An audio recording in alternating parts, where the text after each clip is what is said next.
5 Live Formula One.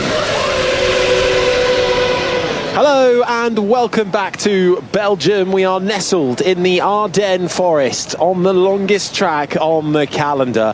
A high-speed, technically challenging Spa-Francorchamps on the calendar since 1950. A circuit steeped in history. We're in the eastern part of the country for round 13 of the championship. We've had our sprint race earlier on today, won by Max Verstappen, keeping the two McLarens at bay. And now we head into Grand Prix qualifying. Calling you through all the action is myself, Harry Benjamin. I'm joined by the 1996 Formula One world champion Damon Hill. Damon, I mean, it was Piastri on pole for the sprint race, so does this make him the one to beat once more? Yeah, I think so. I mean, I think it's quite easy for them to repeat. They've had a rehearsal, you know, they've had a fairly clear run at it. The conditions have been relatively similar, so they kind of know what to expect. Although, of course, they're setting the car up for a different kind of race. So what they have to consider is Sunday, there is the prospect of inclement weather, which we're very familiar with in Spa, in that particular region. So there's a chance, in other words, what I'm saying is it could be wet. That's what I'm trying to say.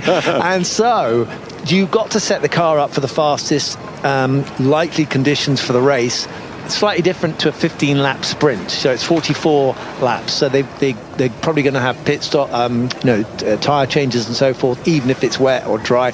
But so their car setup may be slightly different. That's the different factor between this and the sprint qualifying. Yeah, of course, because after the sprint race, Parc Fermé reopens and you're able to make changes once more to your car. So it's going to be interesting to see if any have elected to, based off of what they saw performance-wise from the sprint race. Max Verstappen was really able to use that skinny rear wing to his advantage in a straight line and just keep those McLarens at bay. They were fast as well, but they were faster in the corners. But it's that long Kemmel straight, particularly when it comes to the Grand Prix, that will be crucial in understanding, of course, unlike the sprint race, in the Grand Prix we have things like pit stops as well, which very much factor in. But it is starting to grey over slightly. The sun was out for the sprint race. The grandstands are absolutely packed. There's a 10% chance of rain for this one. We're expecting the majority of the weather, if it does hit, to hit tomorrow. But I mean, David, what is it about this track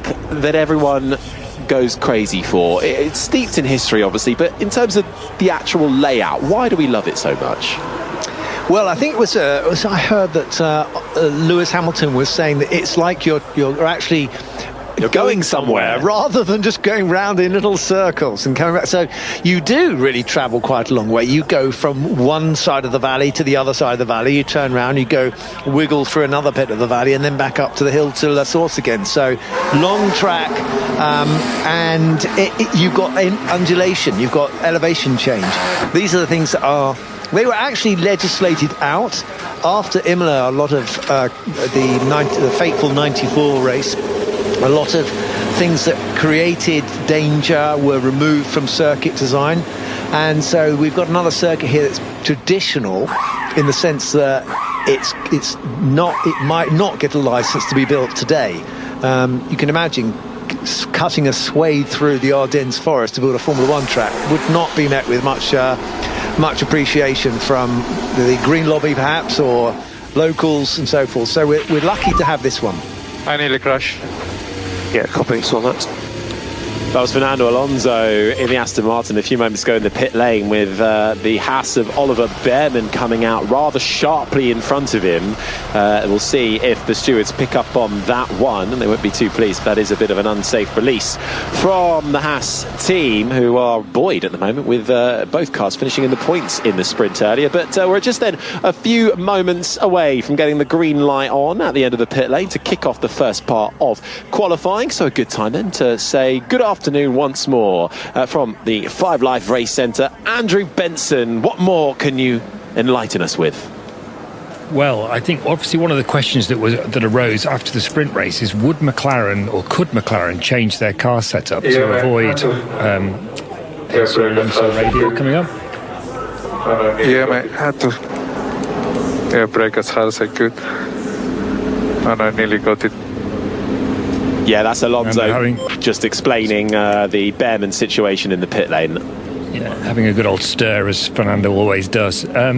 Yes, could McLaren change their car setup to avoid happening in the Grand Prix what happened in the sprint, where they get pole position but they get passed on the first lap by Verstappen and then can't pass him because of the Red Bull straight line speed? Well, I found out in the gap between the sprint race and this qualifying session that McLaren cannot run a lower downforce setup than they had before, because the rear wing that they had on for the sprint race is their lowest downforce rear wing at the moment.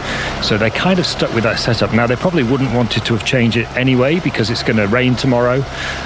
We can be pretty certain of that, I think. We're looking at the forecast, so they probably want to keep more downforce on the car anyway. Damon, who's won in the wet in Spa before, will know that well. But it's just an interesting point. But it does mean probably that we might expect to see anyway this sort of similar performance profile in this qualifying session as we saw yesterday. And if we remember, yesterday Oscar Piastri was in scintillating form. Can he produce as good a lap again today? That will be the question. Now, just seeing rather curiously in the pit lane a collision between Lance Stroll and Nico Hulkenberg. Drove into me. Now, that was Lance Stroll saying the Sauber just drove into me. Now, Nico Hulkenberg was pitched in to the fast lane. He had one tyre on the white line and was trying to feed his way into the traffic. And as the car ahead of him, which I think was the Williams, moved ahead, so too then did the Sauber to try and merge into the lane. But then Lance Stroll was driving forwards in the fast lane, and there was a small amount of contact, enough to constitute Nico Hulkenberg having to be wheeled back slightly towards his garage to change his front wing. I mean, Damon, how did you read that one? Yeah, it's peculiar, isn't it? I mean, you can see that the cars are coming out of the pit lane, and so Lance would have seen he's already lined up in the pit lane. You can see that Nico's trying to get out, but of course he decided not to create space. But then I think he had a right. Nico has probably had to wait, but then if his mechanic had said it's okay to go, somewhere there's been a bit of confusion, and they've ended up, it's a bit farcical to crash into a car in the pit lane like that when you're only trying to get into a queue to get out for the first qualifier. So we've got 15 minutes of this session, so I don't see what the big rush is. No, well, the question will be, well, the stewards will want another look at that if they choose to investigate it, which I'm sure they will, and it has actually just come up as being noted for an unsafe release. The question will be is, did Nico Hulkenberg's front left tyre, was it over the white line and constituted being in the fast lane? If it was, then technically he had the right of way and Stroll shouldn't have let him through. But if it wasn't, then Hulkenberg would have had to wait for everybody else to peel past him, or until there was a suitable Are they gap. allowed to use common sense, Harry, in Formula One? I'm not sure. Let me check the sporting regs. Exactly. It's probably not in the regulations. Use your common sense.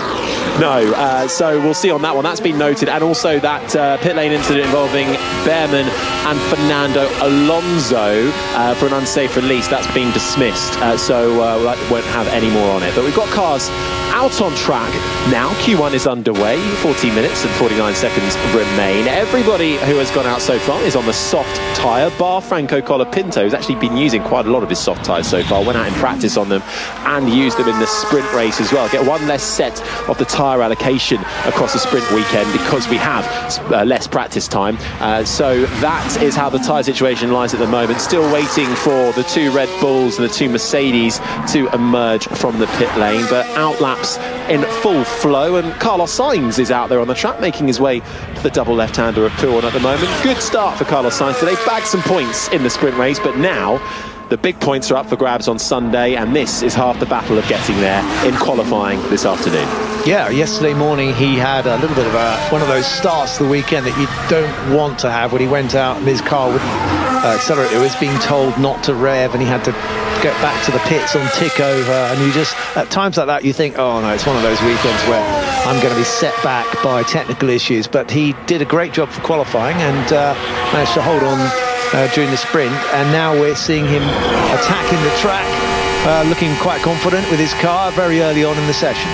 Yeah, for Williams as well, looking to try and get back to some more successful runnings. The first 8 races of this season, they bagged 54 points as Carlos Sainz comes into the pits at the end of that. In the last 4 races, they've amassed only 5 points in terms of Q3 runnings. The first 8 races saw Albon in Q3 6 times and for Sainz 5 times. But in the last few races, Albon has only managed to get into Q3 once, and Carlos Sainz hasn't been able to do it either. Went on a consecutive run of Q1 elimination. So looking to try and swing back, especially now the points gap in that midfield is getting tighter and tighter.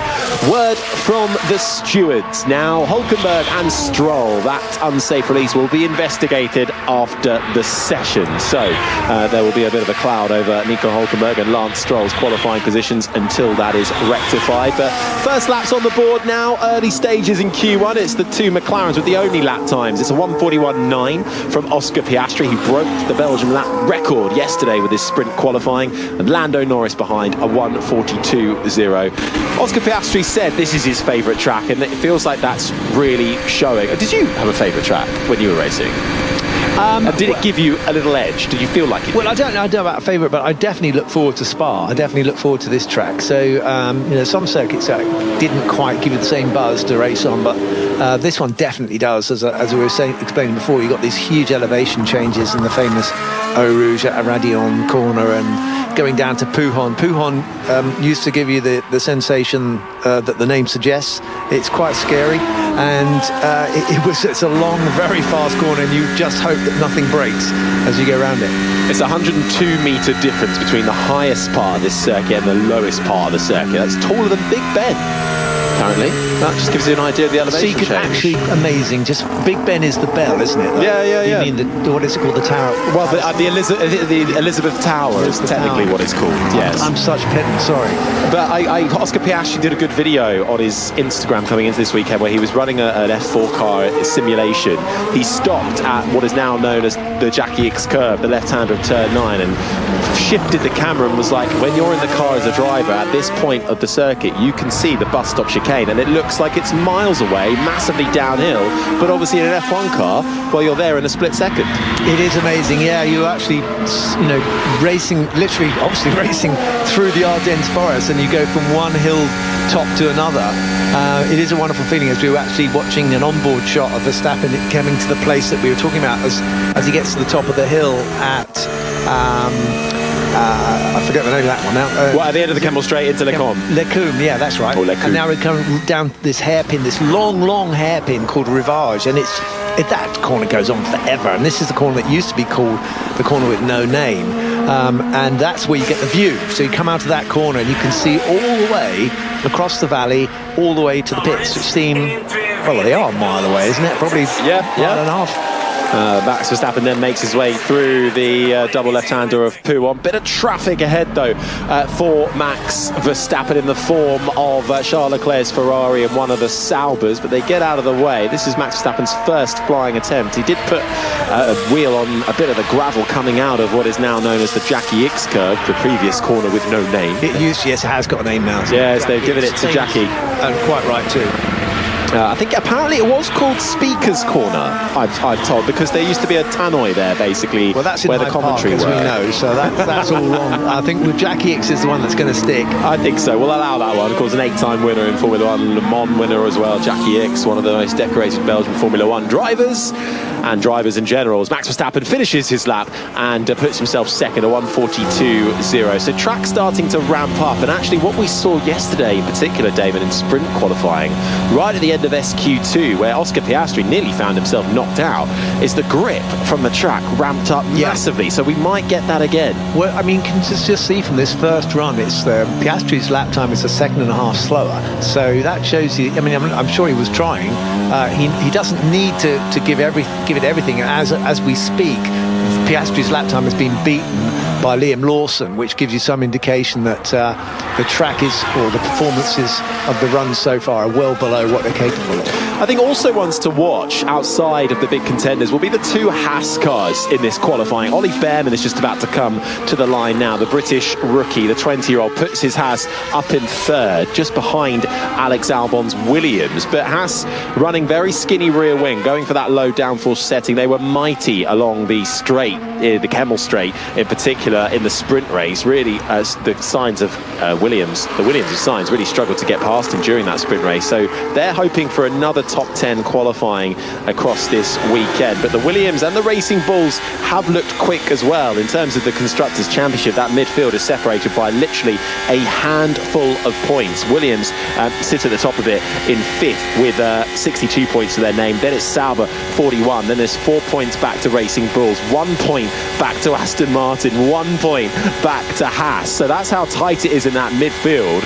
At the top, McLaren have quite a mighty advantage. They now have 473 points. That's 246 more than Ferrari, who lies second. And now in the Drivers' Championship, Oscar Piastri, after picking up second place in the sprint, has extended his advantage by 1 point over Lando Norris. 9 points separate them now, and then it's a further 59 points back to Max Verstappen, who sits in third. And we'd have to say, as we're watching Lewis Hamilton now about to complete his lap, and Ferrari have had a bit of a mare. I mean, Charles was there in the sprint race, but he was no competition for the McLarens, and Lewis even didn't get through to Q3, as we know, so he was stuck down the back, and he's actually put it into 6th place here, 3/10 from the fastest time, but he's 3/10 slower than his teammate Charles Leclerc on that lap. Yeah, Lewis Hamilton hasn't been happy so far this weekend, trying new upgrades to the rear suspension as well, but of course we're down on practice time during a sprint weekend, so still learning with every lap that goes by. Had a spin out in sprint qualifying, which was a bit uncharacteristic of Hamilton too, not to be able to save the rears from locking up into the bus stop chicane, and the sprint race wasn't much to write home about. But it's still a track that he loves as well here at Spa. 6 times a pole sitter, 5 times a winner here, and of course his last Grand Prix win in Formula One was here last year. And you were talking there, Harry, about learning, and a circuit that's as long as this, of course, you get fewer laps, so they get fewer chances to get data in a weekend, especially if it's got a sprint in it as well. They would have got a lot of information from the race, but then a lot of the data would have been corrupted, if you like to call it that, by the fact that the cars are following someone in front, and so the aerodynamics give false readings or readings that are not helpful to them to get pure results and information and data. As we're watching Lando Norris going through that Pujon corner with a car on the inside line, he had to go wide a little bit. That would have been a bit of an alarming moment as we're watching him trying to complete this first run, or I think on new tyres. Are they used? These are new. I think he's on softs. New softs, yeah.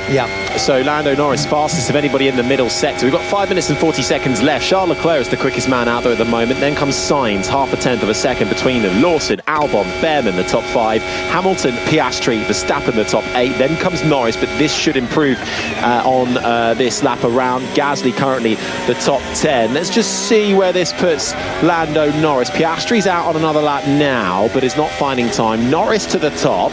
Gasly 10th, Hadjar 11th, Hulkenberg, Tsunoda, Ocon and Alonso the top 15. Right now in that elimination zone in 16th is Franco Colapinto's Alpine, George Russell's Mercedes, along with Lance Stroll's Aston Martin. The other Mercedes are Kimi Antonelli and Gabriel Bortoleto in the Sauber. And for Mercedes, who didn't have a sprint qualifying to write home about either, they're going to want to get out there ASAP. 4 minutes and 50 seconds on the clock. Both drivers emerging, I think, imminently from the pit lane now, ready to do one final flyer. Piastri to second place, actually, not as quick as his teammate on another lap around. Just under 2/10 separate the two McLaren drivers at the top of the times. Yeah, I think you're right. The pressure is definitely on Mercedes here. They currently have not put it there on an out lap, but they haven't put a time up, and we've got 4 minutes left. And of course, a lap round here takes a lot longer than usual, so 4 minutes is more like 2 minutes to go on most other circuits. It's a long way round until you pass the start and finish line. They have to get this right, and you've got a shot now of Toto Wolff in the garage looking a bit hot and bothered. I think, yeah, an element of frustration, I think, just creeping into the Mercedes team principal, Toto Wolff. Kimi Antonelli is out there at the moment on a soft tyre, and will just, I presume it would be a brand new soft tyre. It is, along with George Russell. So they're on their outlap at the moment, so they'll be warming up their tyres. And for Kimi Antonelli, well, he was out in SQ1 yesterday, and will be hoping to try and improve so far. The 18-year-old who does have a pole and a sprint pole at least, and a podium to his name so far. But you have to say, for Kimi Antonelli, it's not been the best run for him so far. Qualifying hasn't been too bad, although with a grid penalty over his name in Silverstone last time out, still managed to start inside the top 10. Hasn't been inside the top 4 since Canada. And well, in terms of Grand Prix finishes for Kimi Antonelli, he's only had 1 points finish in the last 5-6 races. That was the podium in Canada. Yeah, you'd have to say that Kimi's got a lot of pressure actually on him a little bit now. You know, he's had his entrance to Formula One, his opportunity. He's shown flares of form. He's actually won a sprint race in Miami. So, you know, he's been there, but it's been a little bit up and down, and he needs to show that he can be consistent here now in this top team at Mercedes. As he embarks on what will be his final flyer. For Kimi Antonelli, the 18-year-old in the Mercedes, makes his way through La Source, the right-hander of turn 1. Slightly pitched downhill. Traffic in front of them gets nicely out of the way. Through Eau Rouge, up the hill, over the blind crest, over 300 kilometers an hour, which starts to build as he then heads down the Kemmel Straight. The drag reduction system, the rear wing on that Mercedes flies open, which gives him a few kilometers an hour boost in a straight line. It slams shut under braking. He's 2/10 up on Fernando Alonso's time. Alonso currently 15th. Kimi needs to get inside the top 15 to progress. His teammate George Russell is quicker and fastest of anybody in the first sector. At risk at the moment in that elimination zone are those two Mercedes, along with Colapinto's Alpine, Stroll's Aston Martin, and the Sauber of Bortoleto. But for the likes of Hülkenberg, Tsunoda, Ocon and Alonso, they will need to go again as well. In fact, everybody is out on the circuit right now. We saw how much the track can ramp up in the closing stages yesterday. No one wanting to be caught out by that this time around. Yeah, it's looking like it's a neat lap for Kimi Antonelli at the moment. He's actually improving, but I mean, it's going to be incredibly tight for him to get through into the top 15. So definitely a bit of a tense moment here for Kimi. Yeah, the margin's so tight. Fernando Alonso is on the lap at the moment, but Kimi is going better. Max Verstappen too has just crossed the line and put himself up into 3rd spot. George Russell, personal best in the middle sector. Lance Stroll also going again. George Russell had a really good first sector, fastest of anybody. His teammate comes across the line. Antonelli puts his Mercedes up into 11th. It's still not as high as he would like it. His teammate can only go up into 8th. That puts Ocon and Alonso down into the elimination zone. Tsunoda's right on the bubble as well. Stroll won't progress through. He can only manage 18th. What about his teammate Fernando Alonso? To the line. Alonso knocked out of Q1 by 4 thousandths of a second. Can Gabriel Bortoleto do it? His teammate on the podium last time around in Silverstone. And Bortoleto breakthrough points for him in Austria. He finished inside the top 10 earlier on today in the sprint race. He's currently last. His teammate is 14th as it stands. Across the line for Bortoleto. 4/10 up. Puts him safely through into Q2. That puts Yuki Tsunoda down, but Tsunoda's going to come across the line now. Can he make it through? He does. Decent enough lap from Yuki Tsunoda, who crosses the line 11th. Behrman down on 11th. He's going to push himself all the way up to 5th. Lovely lap from Ollie Behrman. That puts his teammate firmly down in 18th, but Esteban Ocon still vying to make it 2 Hasses through into Q2. Franco Colapinto's on a lap as well. Kimi Antonelli will find himself once again out of the first part of qualifying. He won't have enough time to get another lap. Pierre Gasly is still going, and this is putting Lewis Hamilton a little bit at risk. Lewis Hamilton now down in 15th as Ocon goes up to 13th spot. Gasly will be the next car to come across the line in that pink and blue Alpine, making his way towards Blanchimont. Has Hamilton got enough to try and stay in here? I'm not sure. It's going to be nip and tuck. He's not had the most amazing first sector. Gasly in the Alpine has had a better time. The other Alpine is at the moment right at the back. What's this going to be for Gasly? Puts himself up into 11th. That puts Lewis Hamilton down into 16th in the Ferrari. Knocked out in SQ1 for the sprint yesterday. Can he salvage anything for the Scuderia? Hamilton, his teammate Charles Leclerc, is up in 6th. Round the final corner for the 7-time champion. Will he make it through? He does. Hamilton puts his Ferrari up into 7th spot, and that knocks down Bortoleto back into the bottom 5. Colapinto will be the last car to come across the line, and it's 17th for the Argentine racer. Well, absolutely terrible for Aston Martin. They're not even in the they're 19th and 20th there, but I mean, that was a sticky moment for Lewis Hamilton, but he's actually put in a very representative time, as quick as his teammate Charles Leclerc. But don't forget, this is not the final qualifying session, this is only the first one, so they've escaped the elimination, at least for Lewis, so he'll be very, very pleased to see that, relieved I should say, to see that. The Aston Martins then locking out the back row of the Formula One grid. Alonso ahead of Stroll, but 19th and 20th. That is a tough ride for Aston Martin. Both of them knocked out in Q1 for the first time since Miami. Coincidentally, the last sprint weekend we had. Then also knocked out Kimi Antonelli, all the way down in 18th, and actually Lewis Hamilton, because Gabriel Bortoleto managed to jump up. Hamilton is out of this one. Hamilton's had his lap time deleted. That's what's happened. Hamilton's lap time deleted for track limits. He's out. Hamilton out of Q1. Oh, well, that's just absolutely dreadful. I mean, you're going to have to take back everything I said a moment ago, because everything's changed back to where it was. He's no longer able to take part in qualifying, back where he was after yesterday's sprint qualifying. And there's a lot of very embarrassed-looking people at Ferrari in the garage. That puts Bortoleto up into 15th, but for Lewis Hamilton, where did he exceed the track limits? We're about to see a replay of it, making his way up through Eau Rouge. This is what happened to Oscar Piastri yesterday in SQ2. Does he essentially cut the corner at Radion? And they would deem he has done. Then he just went too far across the top of the hill. He's kept his car is actually all off the track, and that means his time is deleted. He didn't have to do that. I don't know why he had felt the need to use that much track. You don't actually lose the game that much. Is everything okay? Track limits at Am I out? Yeah, lap time is deleted at P16. And silence is the reply from Lewis Hamilton, who is out of Q1 here in Belgium. For Lewis Hamilton, that will mark the first time he has been eliminated in Q1 in his Ferrari career. His lowest qualifying in any sense so far, sprint or Grand Prix, has been 12th place.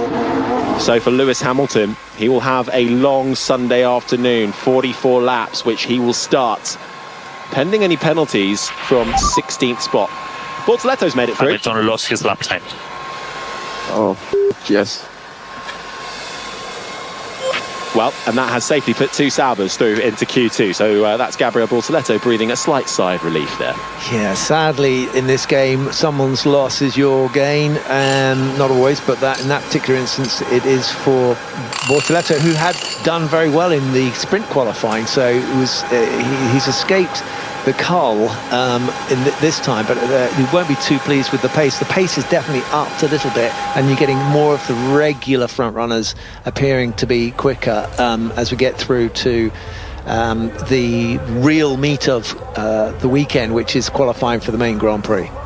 Well, just to reiterate then who we have lost after this first part of qualifying, it's Lewis Hamilton in the Ferrari, 16th, ahead of Franco Colapinto's Alpine, Kimi Antonelli in the Mercedes, and the two Aston Martins will lock out the back row. Fernando Alonso ahead of Lance Stroll. While we wait for Q2, let's check back in at 5 Live Race Centre with Andrew Benson. I mean, Andrew, let's start with Lewis Hamilton. Track limits, the undoing of him. And well, it was SQ1 yesterday and it's Q1 today. Gone.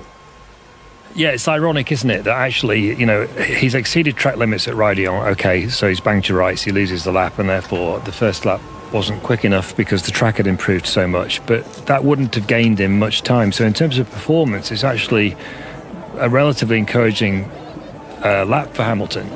It's just that, you know, he's gone off track by a few millimetres, and that's put him out. So he'll be very disappointed on one level, or on many levels, but it's not. I don't think he was behind Leclerc, but only by a few hundredths, and he wouldn't have gained that much time from that track limits transgression. The rules are the rules, but big picture-wise, it's not like he's been catastrophically slow.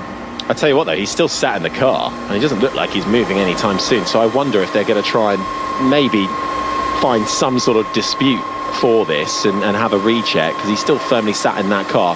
On Mercedes, Andrew, just want to get your thoughts on this. It feels like they are struggling this weekend. George Russell, yes, inside the top 10 at the end of that session, but Kimi Antonelli also knocked out. That's his first Q1 elimination since his debut in Australia. Yeah, Mercedes came here pretty confident because, of course, they won here last year with Lewis Hamilton, and they won on the road with George Russell before he lost that win, and which was inherited by Hamilton for his plank wearing too much. And it's the sort of place where you would expect them to be quick. You know, it's a quick circuit. It's the temperature's relatively cool. The tyres are not getting too much of a hard work around here, despite these high-speed corners. So Mercedes should be doing well here, but they feel a little bit like they've lost their way as a team at the moment. They don't really quite understand why the car isn't performing in the way that they think it should perform. That's one issue. And then I think the second issue is Kimi Antonelli. Talking around the paddock at the moment, people are beginning to worry for Antonelli. You know, he came in sort of billed as potentially the next great talent, and people who've worked with him in the junior categories speak very, very highly of his ability. But apart from that sprint pole in Miami earlier in the year, and actually a very decent debut in the wet in Australia at the start of the season, he's just not doing it. And what's unusual about that, I think, is that usually when a really good driver comes in and they've got little experience, you know, you would expect them to overall struggle, but you generally tend to see these highlights, these peaks, where they really show what they can do. And I think the concern that people are seeing for Antonelli at the moment is that those peaks aren't appearing. They're just not appearing at all, really, apart from that Miami race. Now, I don't think his seat's under any threat, because it looks increasingly like Max Verstappen's going to stay at Red Bull for next year, which means Russell will stay at Mercedes, which means Toto Wolff can give Antonelli another season and not have to think about that decision too much. But he's got to start showing something soon, or I think the question marks are really going to start being... He's going to start coming under more and more pressure, and he's already under a lot of pressure. Yeah, now 12-1 in the qualifying head-to-heads to George Russell, and 12-0 at the moment when it comes to the race head-to-heads. Just lastly, Andrew, as we get cars out on track for Q2, a word on the two Aston Martins. Had to be said, they were off the back of a good result in Silverstone. It felt like there was a bit of momentum swinging back with some upgrades for the Silverstone-based team, but Alonso 19th, only ahead of his teammate. That's going to cause some serious questions. It's absolutely dismal, isn't it? They introduced a car upgrade at Imola when was Imola? In May, wasn't it, before Monaco? And since then, they've looked to be on a real upward trajectory. You know, they were regularly qualifying, or at least Alonso was regularly qualifying in the top 10. And as you say, they had a good result in the wet in Silverstone, despite Alonso complaining about the strategy losing in places there, which is, I think, a fair comment, even if he probably shouldn't have done it on the radio. But I mean, they brought some upgrades here, but they were kind of development items that are going to be run more likely from next weekend in Hungary. But to be 19th and 20th, that's a real body blow after that progress. This is the worst kind of circuit for them because the car's quite draggy, so it's probably not a surprise that they've struggled, but I don't think even they would have expected to struggle quite this much. OK, well, look, thanks, Andrew. We'll try and check back in with you towards the end of Q2, which is now underway. 11 minutes and 29 seconds remain, and everybody out on track, everybody putting on the soft tyres, the red-walled tyres, and now we do it all over again, Damon. The next 5 slowest drivers to be eliminated. Yeah, gradually the coal keeps taking place until you've only got 10 people left. And of course, it's some you should be proud of yourself if you get through to top 10 in qualifying. A lot of people, that's their ambition, is to get in the top 10. So teams like Haas and we'll see Racing Bulls and people like that be, shooting for that, the Saubers. And I think Aston Martin probably would have been expecting to get up there in the top 10, but they've been left way behind now. But for the moment, we have 15 cars attempting to squeeze into 10 places for the grid and the final shootout in Q3.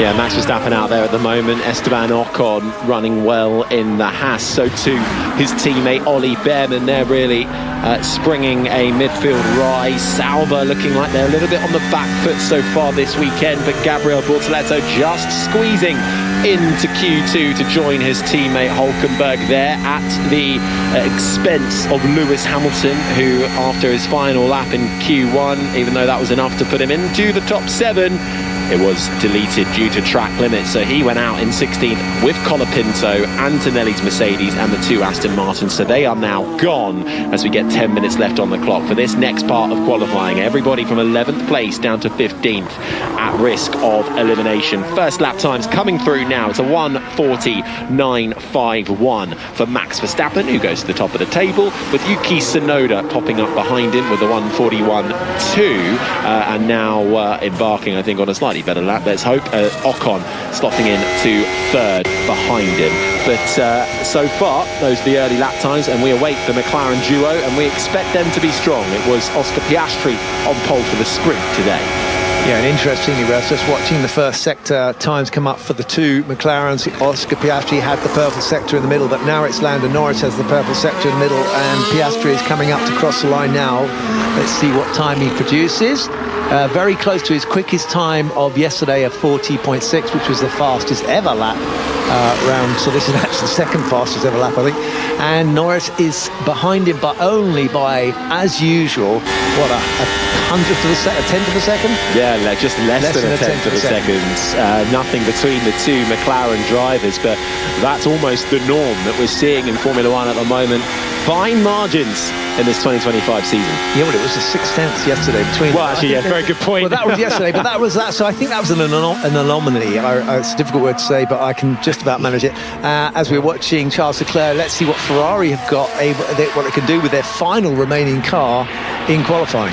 Yeah, just Charles Leclerc now with the hopes of the Scuderia. Of course, he took pole here last year. He's 3 times a pole sitter here, 1 times a winner. His first win in Formula One back in 2019. It is a happy hunting ground for Charles Leclerc. Qualified on the front row here last year in 2nd, but right now it is all about the focus and just getting yourself cleanly into the top 10. And this is the sound of Isaac Hadjar in the Racing Bulls, who gets himself up into 8th. Racing Bulls actually looking fairly good so far, both himself and Liam Lawson inside the top 10 as it currently stands. Yeah, Isaac Hadjar continues to impress me. I mean, he seems to be like a very solid deliverer of results. You keep thinking, we'll keep waiting for the dropout, and there doesn't seem to be too many.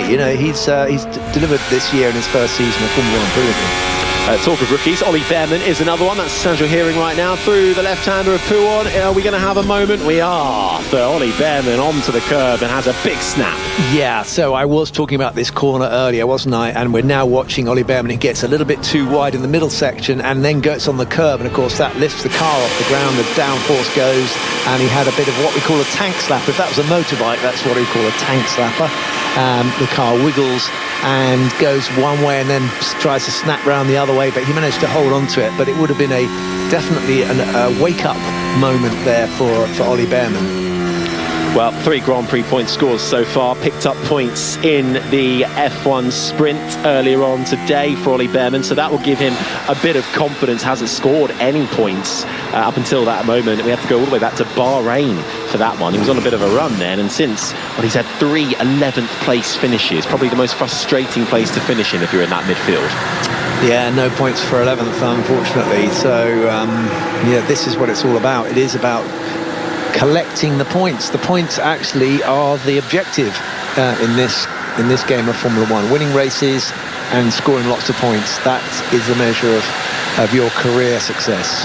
First flurry of lap times done, though, in this Q2 session, and it's advantage Piastri so far. Less than a tenth separating him and Norris. Verstappen's third, Leclerc and Tsunoda the top 5. Then it's Russell, Albon, Hadjar the top 8, with Ocon and Lawson rounding out the top 10. In that elimination zone, it is the two Saubers, Hülkenberg and Bortoleto, 11th and 12th, ahead of Pierre Gasly. Carlos Sainz, 2, down in 14th. His teammates all the way up in 7th. More time to find for the Spaniard. And Ollie Behrman didn't get his final lap time after that tanks lap had decided to come into the pit. So Behrman's going to be on the back foot before the final runs in a few moments' time. Another interesting thing, I'll just watch some radio.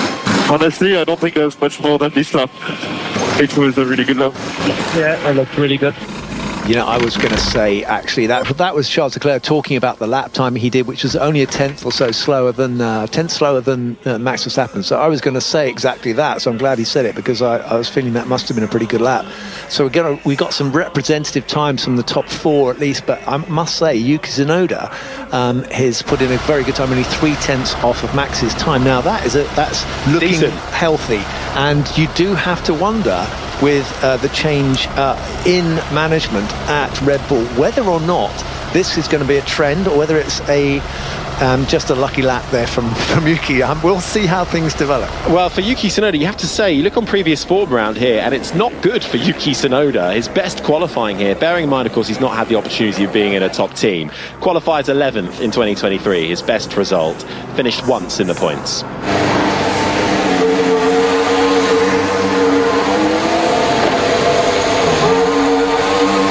Final runs about to commence in this second part of qualifying. At the moment, it's Oscar Piastri fastest, ahead of Lando Norris. Max Verstappen is third. Charles Leclerc, Yuki Tsunoda the top 5. Then comes Russell, Albon, Hadjar the top 8, with Esteban Ocon and Liam Lawson rounding out the top 10. Nico Hülkenberg is in that elimination zone along with his teammate Gabriel Bortoleto. Then comes Pierre Gasly's Alpine, Carlos Sainz Williams, and Ollie Behrman not with a representative lap time on the board. He's left it all to do with one final flying lap allotted for him in the 4 minutes that now remain. 15 drivers left in qualifying. Will eliminate the next 5 in the course of the next 3 minutes and 50 seconds. The 1996 F1 World Champion Damon Hill is alongside me. Who's in trouble here, Damon, and who's looking good? Yeah, well, I'm currently with the guys who, they've all got a chance of getting through to the top 10 at the moment, because it is pretty tight between the people, the contenders we have. But we lost Lewis Hamilton in the first run of qualifying Q1, and that was a bit of a shocker because he had a lap time deleted, so he will be massively disappointed.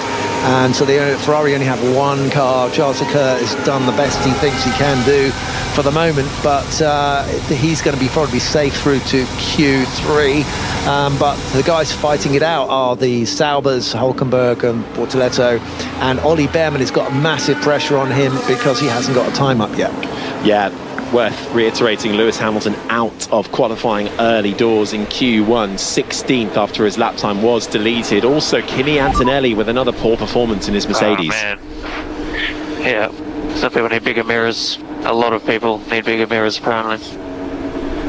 That was Oscar Piastri asking for bigger mirrors as they all try and merge into one lane in the pit lane, and it can get a little bit too tight. Indeed, we did have to have a front wing change in Q1 because Nico Hülkenberg nudged him to the side of Lance Stroll, and they weren't exactly at racing speed. Probably the slowest crash you'll see in Formula One at, well, maybe 1 mile an hour.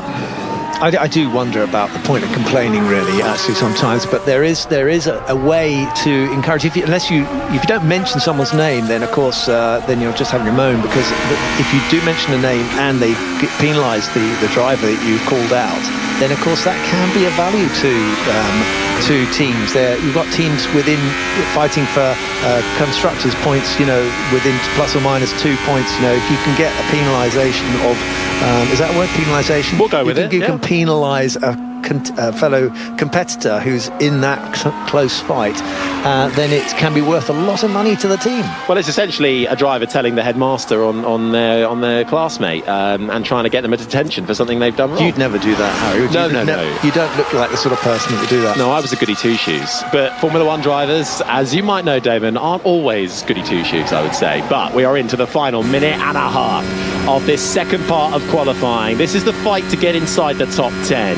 The fight to battle it out for pole position, or if you're in a midfield team, to give yourself the best chance of scoring points on Sunday in what is a 44-lap race around this iconic, and that term is legitimate for here, the Spa-Francorchamps circuit, one of only 4 on the current calendar that was also here back in 1950. It's long, it's over 7 kilometers, 19 corners, you're getting up to speeds of over 330 kilometers an hour. You have incredible elevation changes, fast and flowing corners. Eau Rouge heading up the hill towards Radion, down that long Kemmel Straight. Key to find lap time, key for overtaking in the race. Yeah, and it used to be an awfully lot longer than this track. It used to actually go down to Stavelot and Malmedy, you know, and you really did travel a long way. It was on the open roads. It wasn't actually a closed circuit. But then, I'm not sure which year it was, but they produced this infield section that now occupies the valley.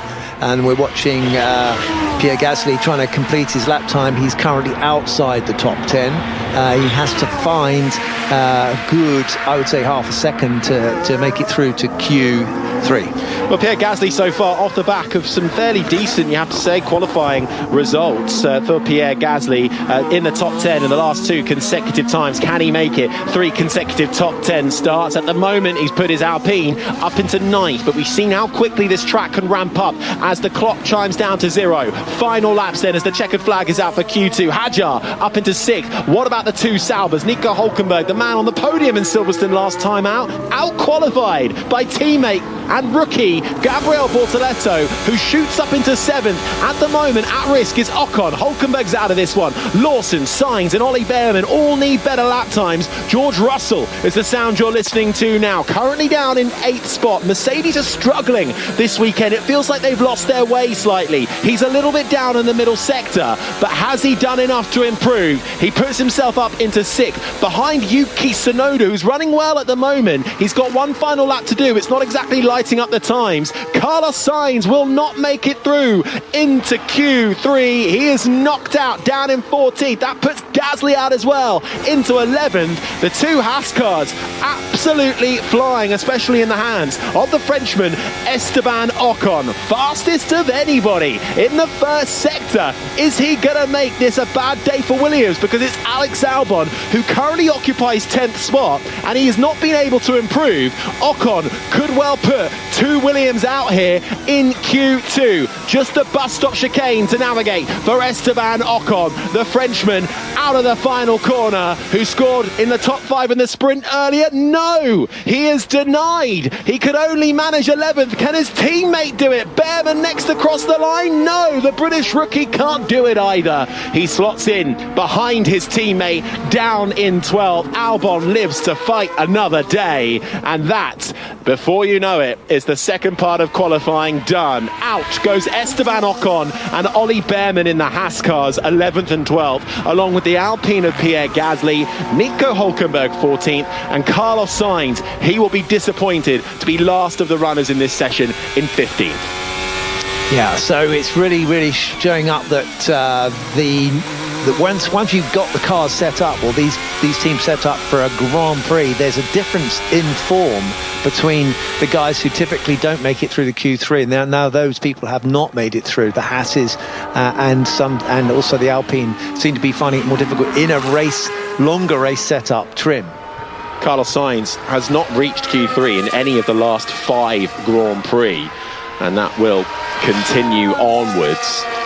Ocon, Behrman, Gasly, Hulkenberg and Sainz all out. Haas missing out on a Q3 appearance after both of their cars reached the final part of sprint qualifying yesterday, and Hulkenberg, one of them, out as well. Hulkenberg's missing something in qualifying this year. He's usually pretty rapid in qualifying, over 1 lap. Indeed, has had some mega results around this particular track. But when you look at the qualifying head-to-heads and you look at Gabriel Bortoleto, his rookie teammate right now goes ahead, 7-6, out-qualifies his, 15 years of experience German counterpart. Yeah, do you think he's slacked off a bit after his podium? Do you think he's done it now and he doesn't need to bother anymore? The motivation has gone. Of course, famously, Nick Hulkenberg, the longest career without getting a podium. He's finally put that, goes to rest at Silverstone. But he usually, as you rightly say, he usually is one of the guys that puts in a lap that surprises us. But it seems to be that Gabriel Bortoleto is actually, he's got some amount of talent which has been talked about before, and he seems to have a little bit of that star quality about him. Yeah, Gabriel Bortoleto has made it through inside the top 10. Bortoleto, the Brazilian driver, the reigning Formula 2 champion, he's actually managed by Fernando Alonso and Alonso's management stable. He will get a top 10 start. It will only be his second one of his Formula 1 career. As we have a little wait here in Formula 1, it's tea in the cricket, so let's head over to Old Trafford and check in with Ellie Oldroyd.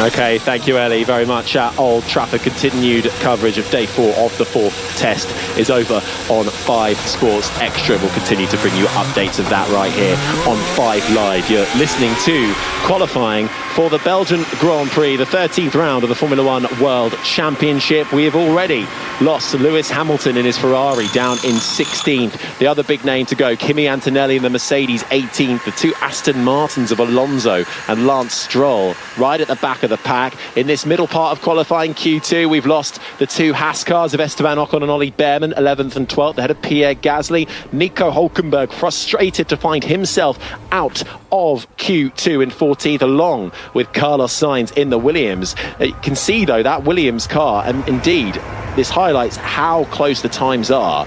Sainz down in 15th. His final lap time was a 1:41.7, just a couple of tenths away from his teammate Alex Albon in 10th, and it was only 1:41.505. Esteban Ocon 20 thousandths of a second behind, separating Albon from being knocked out and getting through inside the top 10. He even had a little celebration in his cockpit on the cool-down lap. So that's how close the margins are, David.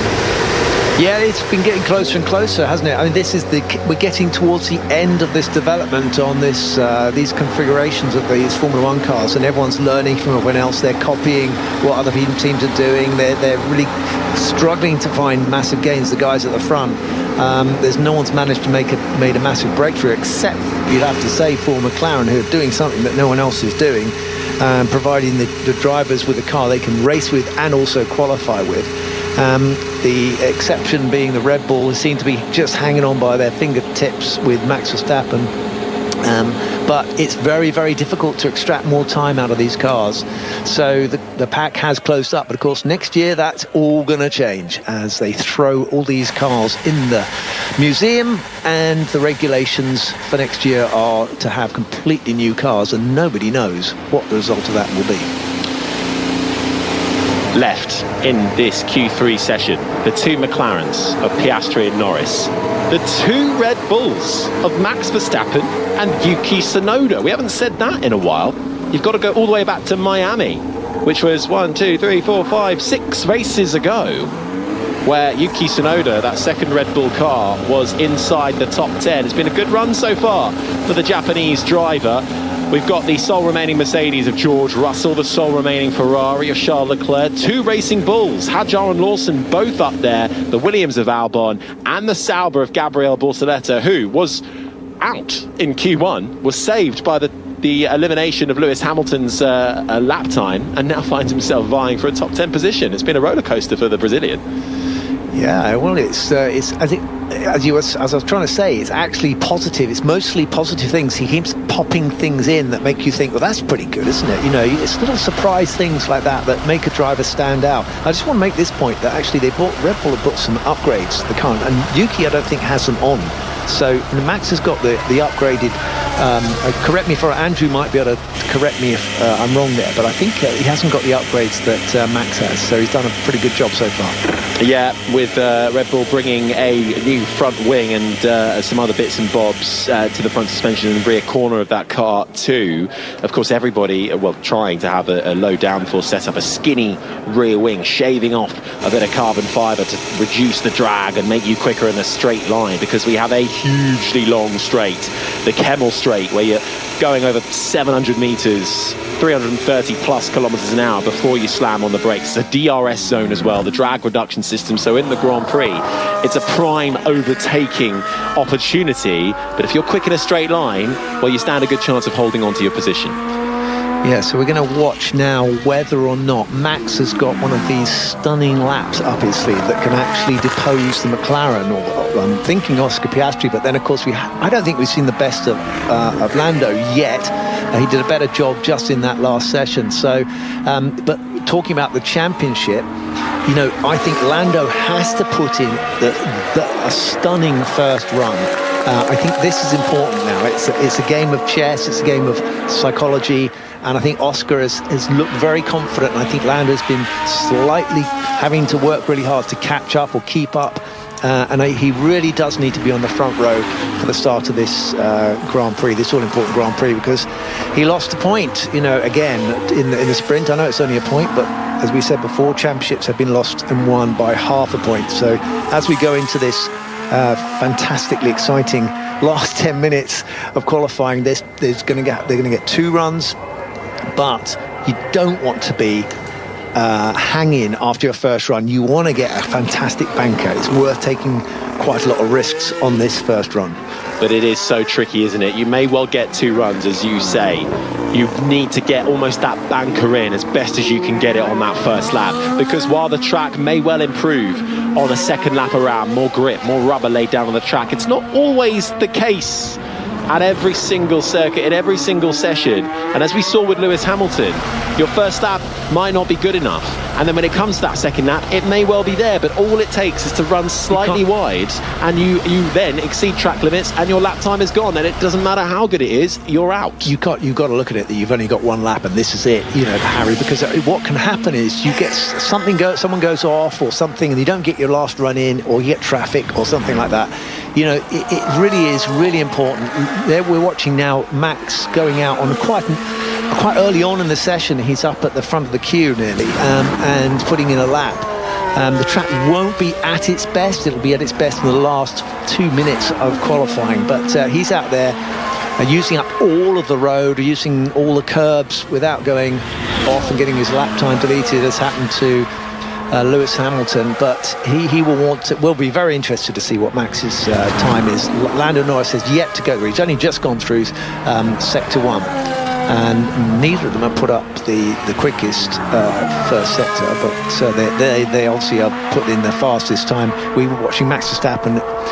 Again, these purple sectors we're watching coming up with it, indicating it's the fastest of anyone. don't really mean anything when no one else has been out there, but yeah. we'll get to that bit for the next run. Max Verstappen with a lot of support here, the Dutchman, but born in Belgium, and that is where we find ourselves, in the eastern part of the country at Spa-Francorchamps. Nestled in the beautiful Ardennes forest lies this over 7-kilometre circuit, huge expanse. It used to be longer back in the 50s and now has proven to be a firm favourite, but it is not without its risks. But with risk comes reward, and that is what Max Verstappen will be looking for. He goes to the top of the times with his first lap time. We'll see what the 2 McLarens have got up their sleeve. Oscar Piastri's labelled this his favourite track, and so far he has had the edge in 1 lap pace, and he finds 3/10 over Max Verstappen. What about Lando Norris though? He's faster in the middle sector, and Norris comes swinging back by a couple of tenths, and he goes to the top, and there's a round of applause from the McLaren garage. I'm very pleased that he's done that, and it's exactly what I was talking about before. This is a psychological +1 to Lando Norris. He can sit in the garage, go and get prepared for the next run, the final run, with the comfort of knowing, at least at the moment, he is the quickest guy, and it actually has that. He's not quite pipped. Really weird, just didn't have the same grip. Yeah, understood. It looked like tricky lap that. That was Max Verstappen just saying he doesn't feel like he had the grip. The track, I think, is probably not at its best, so he'll feel the grip coming as he gets towards the last run. Alexander Albon, we're just watching a replay of him running very wide at the Jackie Hicks corner we were talking about that had no name. He didn't get too out of control, but it wouldn't have been the best thing to do to run off the track there. First lap times on the board then. Lando Norris in that provisional pole spot with a 1:40.562. His teammate Oscar Piastri, couple of tenths behind, just under that in second. Max Verstappen is third, Charles Leclerc fourth, George Russell the top five, almost a second off. Tsunoda is 1.4 seconds off Norris's time, down in sixth, but that's a good lap so far for the Japanese driver in that second Red Bull seat where he has been struggling. He's ahead of the man who took that seat from after only a couple of races at the start of this season. Liam Lawson looking good in the Racing Bulls. Alex Albon has popped up to 8th in the Williams. Isaac Hadjar in the other Racing Bulls is 9th, and Gabriel Bortoleto is rounding out that top 10 as they will come back into the pits. And we talk about a tea break in cricket. I almost feel like it's a bit of a tea break for some of the drivers at this point of the final part in qualifying. Coming back to the pits, reset, debrief quickly, and stick a fresh set of boots on. How quickly can you drink a cup of tea? Very quickly. But, well, I mean, they're going to have to, because they have only got 5 minutes and 20 seconds left, and they only are just entering the pit lane. They have to get the cars parked in the garage. The guys have to give it the once over, put on the new tyres, and then they have to choose, have a little chat if there's anything to change on the car. You can see I'm running out of time even just talking about it, so there is no time for tea. Well, the tea would have to be ready and waiting to go. I'm not saying at that point they stick the kettle on. However, or if you're posh, as the McLaren, as some of the Formula 1 teams are, you'll have, one of those boiling taps. So, tea. They'll have a cup of tea later when they've got the car. Well, I'm just going to make a point about Lando Norris's lap. His fastest lap at the moment is only 0.06 of a second off of Oscar Piastri's fastest ever lap, which he did yesterday in qualifying for the sprint. We're watching a replay of Gabriele Bortoleto, who's doing the same thing as Ollie Berman, running too wide at Pujon, and he survived that one without too much of an upset. But I think if you run off the track, basically you lose your lap anyway. So yeah, that's why we've got no time for him. Yeah, it wouldn't have done him much anyway. Did everyone go slower that run? It looks like it's much lower. Some had used tyres, George, but it looks like others complained too. Like Verstappen said, it was no grip. Yeah, so intriguing first runs. No one's safe, no one's settled, no one's assured quite yet. 4 minutes now for this final part of qualifying here in Belgium, where the sunshine is out, glistening off the 10 remaining Formula 1 cars. The battle for pole is on. The two McLarens sitting pretty at the moment. It's advantage Lando Norris. Verstappen trying his best to get absolutely everything out of that Red Bull. He's currently third. Charles Leclerc and George Russell don't look like they've quite got what it takes to find this battle for pole, but they're right behind in fourth and fifth. Tsunoda, his best performance in a long while in that second Red Bull, is up there inside the top 6. And then we've got this fantastic midfield battle rumbling on. The two Racing Bulls cars are up there with Lawson and Hadjar against the Williams of Albon, and the Sauber of Gabriel Bortoleto has left himself one lap to try and get in amongst it with the 9 other drivers that are now making their way out onto this Spa-Francorchamps circuit. 19 corners, 10 go to the left, 9 go to the right. It's fast, it's furious, it's technical, but you can make a mistake with the simplest of errors. Yeah, I'm interested that Max has decided to want to be at the first one on the track. The track is not going to be at its grippiest, I don't think, but he's opted to go out and get clear air and not get any traffic. I think that's the ambition there, is to, on his first run, he's got time to prepare himself and not have to work his way through other cars, which is the drawback of going out last, as we're watching now all the cars on the track and they're trying to make space for themselves. Norris will be ahead of Piastri. Piastri will have Leclerc in between him and Oscar Piastri as they cross the line. So Verstappen heading up towards the pits and the start and finish line now, bringing those tyres in so that they're beautifully prepared, up to temperature, without having worn them out or taken any of the performance out of the tyres. He's bringing them in, and that's an art in itself. and then he's going to be ready to run and gun it out of the last corner, get across the line as quickly as possible. Neat exit after the last corner, across the line. The clock starts now for Max Verstappen. Into the braking zone at the right-hander of La Source, hairpin. So easy to make a mistake, and that can really affect your whole lap time. Almost sliding out of the corner for Max Verstappen. Yeah, that was a definite wheel spin moment there. I was talking about tyre preparation, but he came out of La Source hairpin spinning the rear wheels wildly and then getting a bit of oversteer. So not the best exit out of that corner. Lando Norris has just made his way through the same hairpin as well. Looks much more neat and tidy from the British driver, the man who was on pole in Austria, looking to get back on that pole position mark here today. Max Verstappen, who took pole last time out in Silverstone, looking to make it back-to-back pole positions. Oscar Piastri wants his 5th pole of the season. He hasn't been on pole since the Spanish Grand Prix, but right now after the first sectors, no one's really finding too much time. Charles Leclerc is actually fastest in the first sector. George Russell has had a good start as well.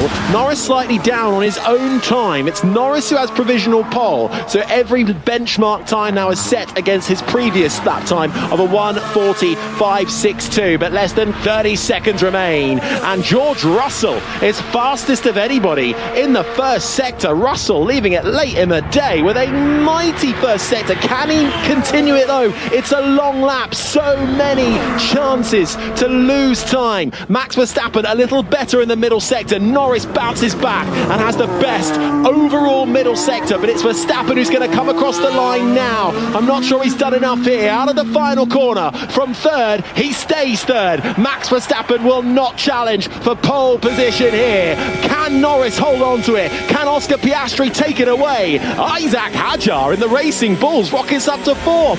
Norris round the final corner, took a lot of curve, coming into the bus stop chicane, to the line now, down on time, but holds on to pole position. Our eyes then go to Oscar Piastri, to Charles Leclerc, to George Russell. Leclerc demotes Verstappen to 4th. The Ferrari driver up in 3rd, but it's Piastri. Can he do anything? Can he deny his teammate pole? He's looked strong here. Can he carry it through? No, he can't. Norris bites back and takes pole position, but George Russell was fastest of anybody in the first and final sectors, but it's the middle sector where he loses out. It's a top 5 for George Russell, but for Lando Norris, whose mother is Belgium, it will feel like a home pole. And for Norris, he'll have the best view in the house for 44 laps of racing on Sunday afternoon. It's Lando Norris on pole position, his 4th of the year. It's a McLaren front row lockout with Leclerc 3rd, Verstappen 4th, Russell, Tsunoda, Hadjar, Lawson and Bortoletto the top 10, and actually Albon has just rocketed up to 5th in the Williams. What a result for the Thai driver. That must have been some awesome lap, because actually, you know, we were talking about Russell doing a great lap, but he's been demoted by the Williams with Alex Albon. Watching a replay now of... Oh my God, that's really, really bad. Good to start the lap. Yeah, we're just listening to Max Verstappen commentating on his own driving and the exit of La Source, as I was talking about earlier, where he just got a massive loss of traction, and that set him up so badly for that run. In actual fact, he's been out-qualified by Charles Leclerc. Leclerc's done a great job to get in the top three, and this is great news for the McLarens, who will consider the threat from Leclerc as not as great as it was from Max Verstappen. Of course, the weather could play a factor tomorrow, but currently definitely first blood, if you like, to Lando Norris, who's out-qualified Oscar Piastri and actually reminded Oscar Piastri that he's still in this fight for the title.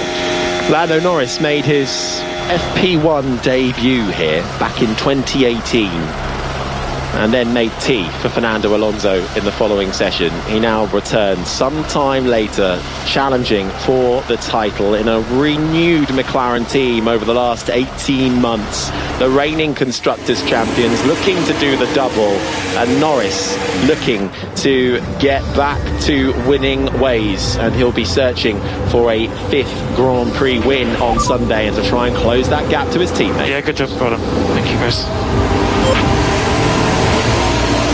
Good job, well done from Lando Norris as he pulls up in the Parc Fermé spot, hits that number 1 board and removes the steering wheel and clambers out of his McLaren. Teammate Oscar Piastri makes it a 68th front row lockout for McLaren, tying with Ferrari for second on the all-time list, only behind Mercedes.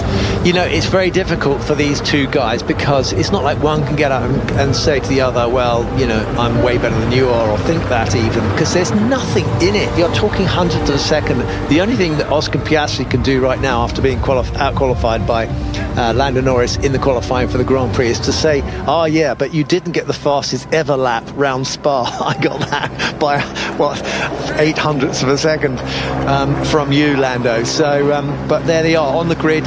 Lando Norris has got the advantage. Is it an advantage was the question which was asked actually earlier by Julian Palmer to Max Verstappen, because pole position here, if you go down the run to Eau Rouge on the first lap of the Grand Prix as we saw in the sprint, it doesn't necessarily mean you're going to keep that position by the end of the straight. And as you've said, David, weather could well prove a factor in tomorrow's Grand Prix. That'll be on 5 Live, lights out from 2 o'clock. You can listen to that. But Lando Norris will start on pole position alongside Oscar Piastri. Charles Leclerc and the Ferrari salvaging something from them after a dismal qualifying from Lewis Hamilton, down in 16th spots.